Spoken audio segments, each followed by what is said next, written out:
So we're at my favorite park in Nashville, and I haven't yet decided if I'm going to tell you where it is, because there's hardly ever anybody here, which is one of my favorite things about it.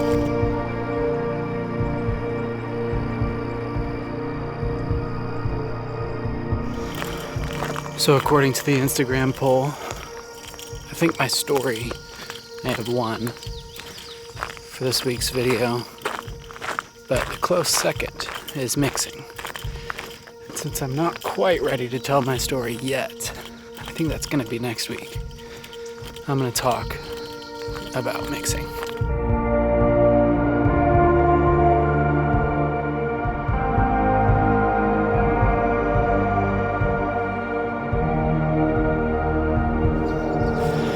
There's one random picnic table at the top of this hill.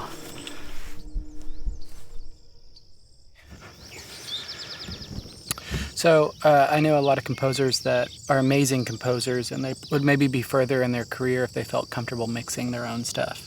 Because the reality is that when you're making music for licensing companies, it's a very quick turnaround, and you don't have a budget to spend a lot of times on a mix engineer. So having some knowledge of how to make your song or your composition sound really, really good is pretty crucial for this business. But I should say right now that I'm not a mix engineer. I always mixed the records that I produced from a fully artistic point of view, not an analytical engineering mind, because I am not an engineer. It was more about making the tracks feel a certain way. Although that's really cool and a good skill that I think that I have. Until I learned how to systemize the mix process, my mixes sounded terrible. One thing that you need to keep in mind is that there's a distinct difference between mixing for film rather than mixing for general release, like streaming services and all that stuff.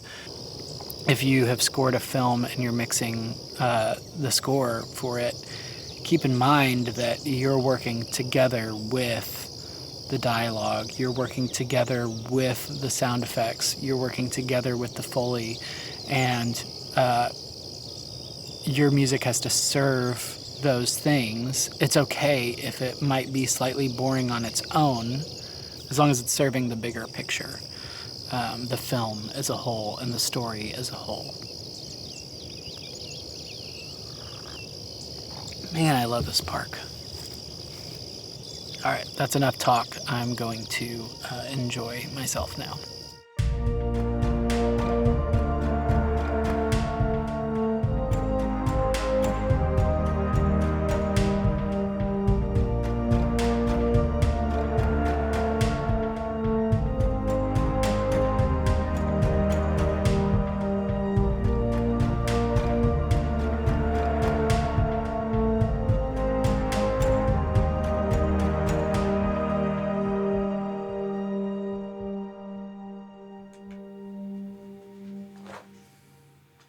I've got a track pulled up that I've kind of reset everything, taken all the plugins off, or most of them, and I'll just kind of walk you through a little bit of what I do.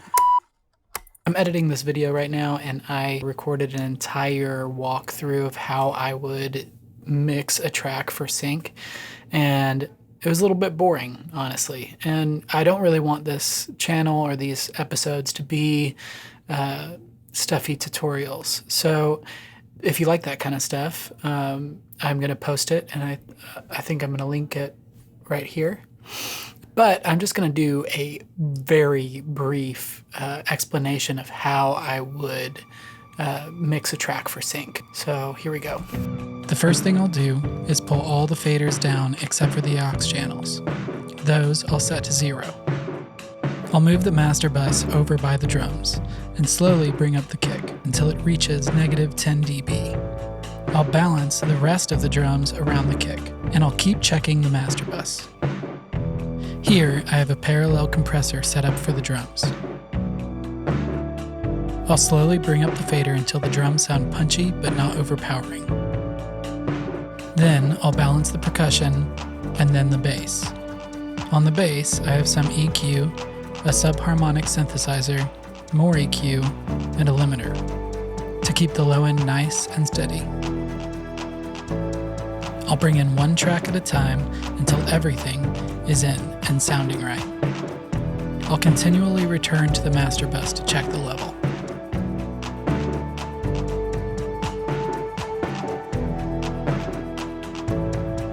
Once the levels are set, I'll start adjusting broad strokes on the instrument buses.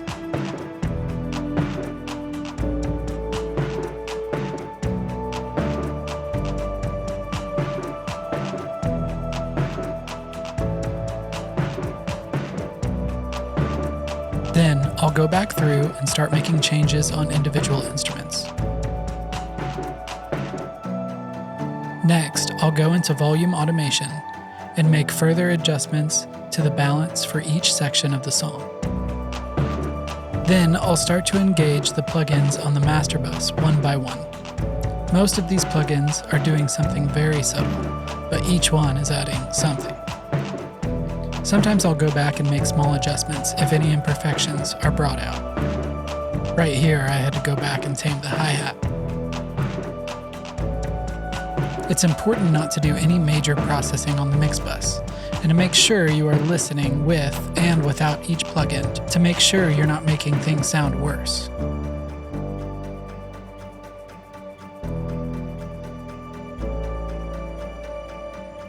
So that's it. That's a look at how I would mix a track. I didn't get into the specifics, the ins and outs of EQ and compression and reverb and all that stuff. I can get into that in another video. But yeah, I just kind of wanted to give you a glimpse of the system that I've kind of implemented in my own mixing and how much that's helped me, especially because I get carried away with the creative aspect of it, and that makes me bounce back and forth all the time, like going from fixing one problem to fixing another and not quite fixing that one, but then skipping over to another one, and then I'm just kind of lost in the mix. By the end of the day, it sounds like crap. Implementing this structured process really helps me get the job done a little faster.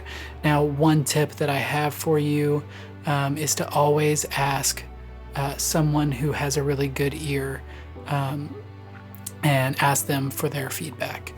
Have them make a checklist for you, and then you can go through that checklist and mark off everything that you need to mark off. So yeah, thanks for watching, and I'll see you around.